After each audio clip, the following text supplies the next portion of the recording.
Real estate license exams for dummies. Part 2. So you want to sell real estate? The job and basic laws? Chapter 3. The job, it isn't just driving people around. Review questions and answers. For the most part, questions in this section are limited to the people taking the broker's exam. In general, the exam may focus on broker responsibilities, license law issues, and the independent contractor's status of a salesperson. The antitrust questions may be on both the salesperson and broker's exam. You also need to check whether property management is the subject you're expected to know for the test at the licensing level you're going for in your state. Question number 1. A salesperson is paid hourly wages and expected to be in the office from 8 a.m. to 2 p.m. to answer phones is probably an A. Independent contractor, B. Employee, C. Contract agent, D. Associate broker.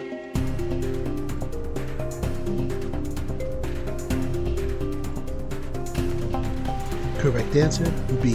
Employee. A person required to work certain hours and paid hourly wages is usually considered an employee.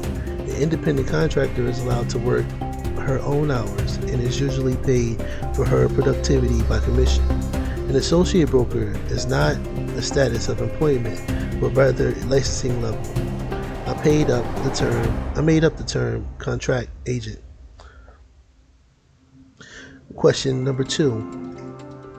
The division of a community along a geographical lines for the purpose of listing a home for sale by two salespeople working for the same broker is A. A market allocation in violation of antitrust, B. Legal, C. A tie-in arrangement, D. An in-house boycott that is illegal.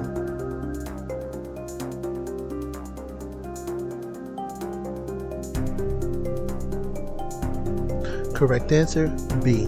Legal.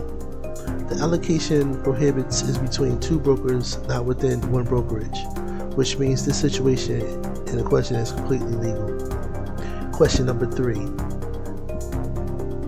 Broker Bob will not give any referrals to Broker Jane because he believes she acts unethically. He tells no one about this. He, A. is violating the antitrust laws requiring group boycotting, B. entitled to his opinion but needs to have checked with his local board or realtors first, C. is violating no antitrust laws, D. needs to refer business to her because he has no proof of her behavior.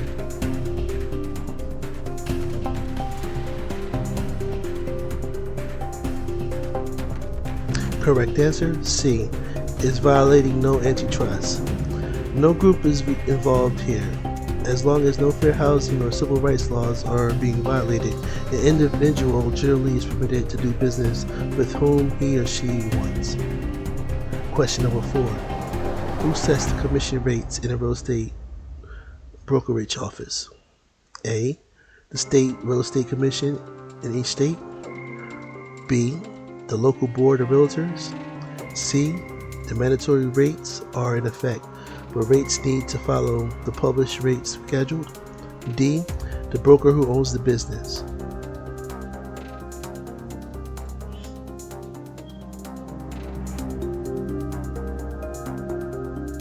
Correct answer, D. the broker who owns the business. Antitrust laws state that no group or brokerage can get together and set rates or publish fee schedules, and states don't set them either. Answer D is a common and legal practice in the industry. Question number 5. Broker Helen allows her dentist to use her vacation condominium for a week for free to thank him for sending her a person who listed a house with her. Helen A. did nothing wrong, B. violated licensing laws, C. violated the antitrust prohibiting about tie-in arrangements, D. should have checked with the state real estate commission first.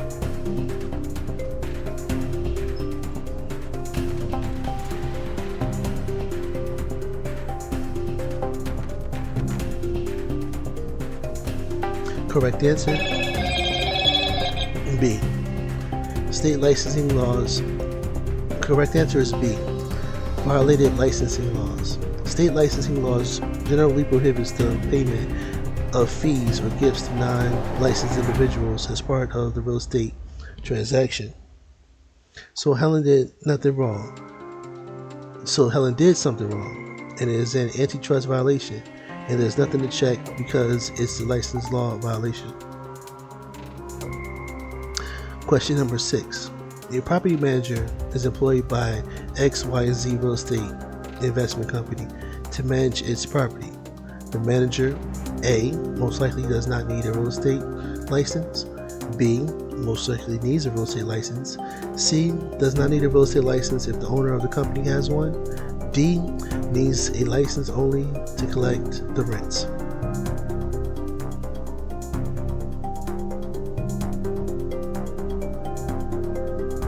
Correct answer, A, most likely doesn't need a real estate license. Check your local state and specific regulations, but generally an employee of a single company managing its own real estate needs do not need a license. Question number 7.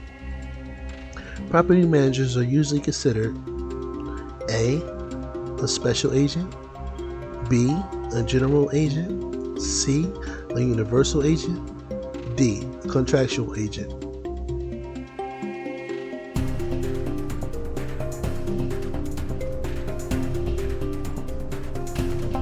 Correct answer, B, general agents. A general agent handles a range of activities on behalf of the client. Special agents handle only one activity, like selling a piece of the property. And a universal agent acts on behalf of a client in all real estate matters. I'll cover these two categories in chapter 4. I made up the contractual agent. Question number 8. What type of insurance insures against employee theft of rent collected? A, workers' compensation. B, surety bonds. C, liability. D, business interruption.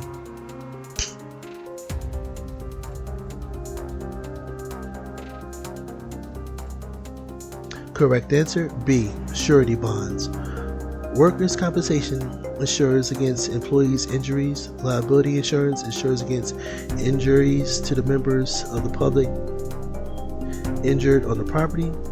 Business interruption insurance, also called rent loss insurance, provides payment to the landlord when rents can't be collected due to some disaster like fire. And surety bonds insures against an employee's dishonest acts, like the one in the question.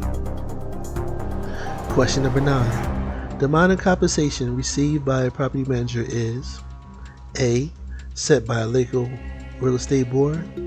B, set by the local property owners association. C, a matter of individual negotiations. D, always based on a percentage of the gross rents.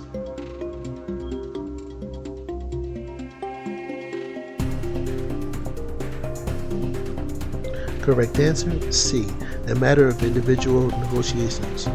This is the same as setting commission rates. It's all negotiable. Question number 10. Because of the independent contractor status of most real estate salespeople, a broker, A, should not bother with the policies and procedure manual. B, is not responsible for his salesperson's actions. C, is responsible for his salesperson's actions only if with respect to the fair housing law violations. Or D, need not withhold Social Security taxes unless they are employees.